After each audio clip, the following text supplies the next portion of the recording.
Apple seems to have other plans for the iPhone Air that are unlike what the company usually does with iPhones. Grab some popcorn as I've pretty much blended three things that Apple might be doing into just one segment. On one end, any of you expecting major updates to any Apple Watch might have to wait until a lot longer. A new leak from Instant Digital claims that next year's Apple Watch models will look almost the same to the current lineup, with no major redesigns expected until 2028. We did hear that Touch ID might be implemented next year regardless, but we'll see if it ends up happening.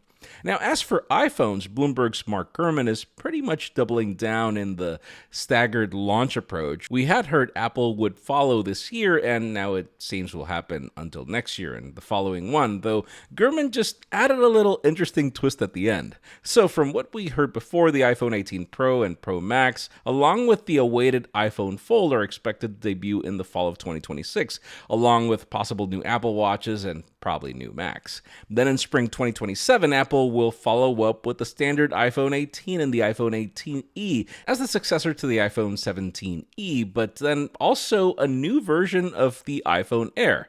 Yes, this means we might not get an iPhone Air update in 2027, and the report says Apple is treating the Air as a low-volume experimental device to support the development of its upcoming foldable. The company is said to be using the Air's thin design and unique construction as a testbed before scaling similar ideas to a much more ambitious foldable iPhone.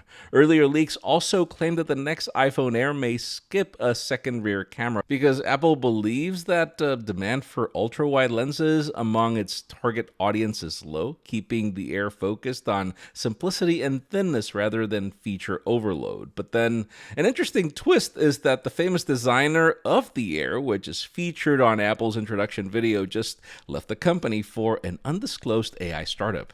So yeah, we wonder how that's going to go for now. I'm curious to know where you stand on this in the comments.